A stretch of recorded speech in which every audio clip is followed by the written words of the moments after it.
So here's part B of number 4, 2013 A, B, and BC exams. And in part B it says determine the absolute minimum value of f on the closed interval 0 to 8, justify your answer. So back in part A, what we determined was that the only local minimum for this function f between 0 and 8 happened at x equals 6. So what I'm going to do first here is I'm going to list the candidates for the absolute minimum. And the first candidates I'm going to list, since this is a continuous function on a closed interval from 0 to 8, I'm going to list the endpoints of the interval. The minimum might be at 0, the minimum might be at 8, the minimum might also be at a local minimum, which the only one of those happens at x equals 6. We said that in part A in a previous video. Now in part B here, we're going to have to figure out what f of 0 is, we're going to have to figure out what f of 6 is, and we're going to have to figure out what f of 8 is. So if we can figure out what these three function values are, we're going to be able to say, all right, well the smallest value is this one, and we're going to be able to answer accordingly. So let's go up and read some of this information here. And if you look right at the end of the problem statement, they tell us one of the answers that we need. They tell us that f of 8 is 4. So they tell us right away that f of 8 is 4. So now we need to figure out, okay, well how can we determine what f of 6 is? Now this is a little bit tricky because it's not really an application, it's more of an analytical problem. And if we want to know what f of 8 was, if you think of f as a position function, if we were trying to determine what the position of an object was at t is equal to 8, and we knew what the position was at t equals 6, what we could do is we could take the position, or the function value at 6, and we could add on how much the position changed from 6 up to 8. And we would be able to figure out how much the position changed by integrating the rate of change of position, which would be velocity in that specific application, or in general it would be the derivative. And we'd have to integrate it from 6 up to 8. So again, I'm talking about this from a slightly different standpoint than which the problem is posed from. If f is a position function, if we wanted to know the position at t equals 8, and we knew the position at 6, we could find the position at 8 by starting with the position at 6 and adding on how much the position has changed between 6 and 8 by integrating the rate of change of position between those two times. In this particular problem, we don't have a position function, so I'm going to kind of backtrack a little bit and change those to x's like they are within the problem statement. Now this is how we'd find f of 8. What we want now is we want f of 6. So if I have an equation right here that involves f of 6, I can just subtract this integral from both sides to figure out what f of 6 is. So f of 8 minus the integral from 6 up to 8 of f prime of x with respect to x, that's going to give me my value for f of 6. Well, f of 8 we know. F of 8 we know is 4 minus an integral. So let's think about this integral right here. The integral from 6 to 8 of f prime of x. Let's see, here's the x value of 6. Here's the x value of 8. We see hopefully the connection between the definite integral and the area that we're given here. The area between this function, f prime, and the x-axis on the interval from 6 to 8 is 7. And since this region is entirely above the x-axis, that result is going to be a positive 7. Now I have to take f of 8 and subtract that positive 7 from it.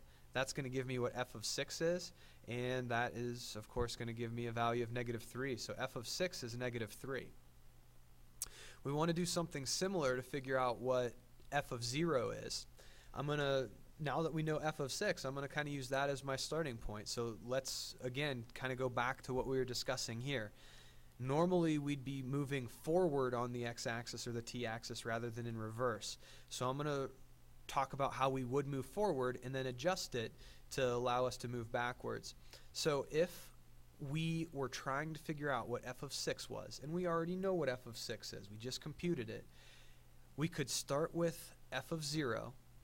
So using the position analogy again, if we want to know the position of the object at t equals 6 seconds, we can start with the position of the object at t equals 0 seconds and add on how much the position changes from t equals 0 up to t equals 6, and that'll be found, that amount of change will be found by integrating the rate of change of position.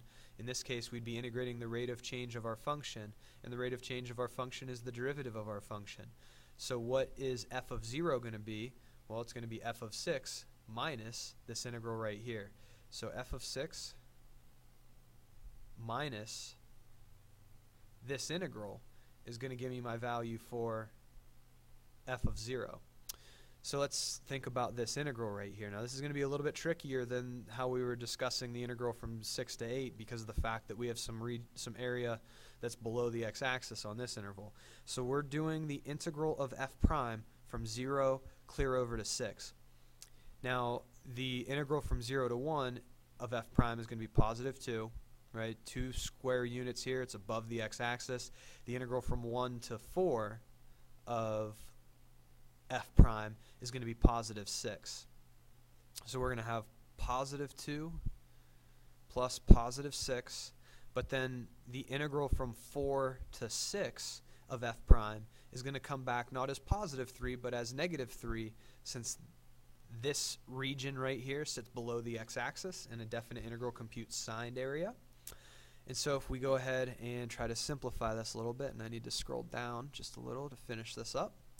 If we simplify, we know f of 6 from over here is negative 3, and then we're subtracting, let's see, what's that, 8 minus 3?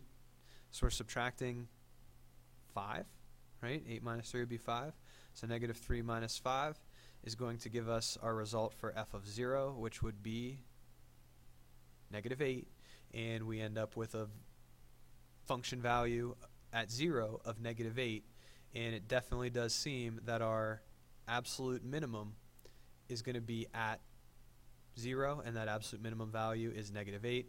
Now the justification here would be the only possible place where the absolute minimum can occur is at these 3 values, and we just computed the function value at those 3 values, and the smallest one we saw was here. That's a little theorem that we're actually applying here called the extreme value theorem. A continuous function on a closed interval is guaranteed to get an absolute minimum as well as an absolute maximum at either the endpoints or at a critical number within that closed interval. Just before we wrap up this video, let's think about this, make sure it makes sense. The graph of f is going to start at 0, negative 8. So the graph of f is going to start at 0, negative 8. So I'm just trying to piece together a rough sketch of what f is going to look like. So this is a graph of f I'm trying to sketch. We start the graph at 0, negative 8. Now from 0 to 1, the function has to increase. Now at 1, the function has to level off because the derivative has a value of 0 there, and then it's going to increase again until we get to the x value of 4. So we're going to level off at 1, but then we're going to increase again until we get to 4. And then from 4 to 6, we're going to decrease. And then at 6, we have to level off again. And then we have to increase until our graph ends at 8. So a rough sketch of the graph of f would look something like this. And it definitely does seem like our answer of the minimum being at 0 is going to hold true. We're increasing clear from 0 until 4, and then we decrease from 4 to 6, and we're not going to offset the amount that we increase between 0 and 4 over the time frame that we decrease between 4 and 6. So yep, seems like it's good to go, and the minimum is at 0.